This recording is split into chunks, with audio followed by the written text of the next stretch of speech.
മരിച്ചു കഴിഞ്ഞാൽ ആദ്യം പോകുന്നത് തൊട്ടടുത്തുള്ള സൗണ്ട് സിസ്റ്റമുള്ള അത്തരം ഷോപ്പുകളിലേക്ക് ചെന്നുകൊണ്ടാണ് ഒരാളെ ഏൽപ്പിക്കാൻ, ഒരു വാഹനം ഏൽപ്പിച്ച് റൂട്ട് മാപ്പ് കൊടുക്കാൻ. ഇന്ന റൂട്ടുകളിലൊക്കെ എത്തണം, ഏറ്റവും നല്ല സൗണ്ട് വേണം, നന്നായി അനൗൺസ് ചെയ്യാൻ പറ്റുന്ന ഒരാൾ വേണം. എന്നിട്ട് വ്യസന സമേതം ഇതാ ഞങ്ങൾ മരണവാർത്ത അറിയിക്കുന്നു എന്ന് പറഞ്ഞ് നാട് നീളെ മരണവാർത്ത വിളിച്ചു പറയുന്ന രീതി, അത് സുന്നത്തിനോട് യോജിച്ചതല്ല. എന്നാൽ ഒരാൾ മരണപ്പെട്ടത് അറിയിക്കാം,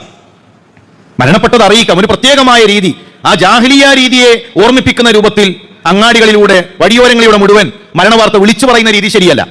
എന്നാൽ മഹാനായ പ്രവാചകൻ സല്ലല്ലാഹു അലൈഹി വസല്ലം നജ്ജാശി മരണപ്പെട്ടു, സ്വഹാബികളെ വിളിച്ചുകൊണ്ട് അറിയിച്ചു, ഇതാ നിങ്ങളുടെ സഹോദരനായ ഒരാൾ അബസീനിയയിൽ എത്യോപ്യയിൽ മരണപ്പെട്ടിട്ടുണ്ട്.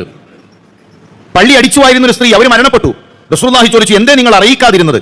നമുക്ക് പരസ്പരം മരണവാർത്തകൾ അറിയിക്കാം എന്നതല്ലാതെ പ്രത്യേകമായി വാഹനമെടുത്ത് സൗണ്ട് സിസ്റ്റം എടുത്തുകൊണ്ട് അങ്ങാടികളിലൂടെ മരണവാർത്ത വിളിച്ചു പറഞ്ഞു പോകുന്ന രീതി, അത് പണ്ഡിതന്മാർ അതിനെ എതിർത്തിട്ടുള്ളതാണ് എന്ന് നമുക്ക് കാണാൻ കഴിയും.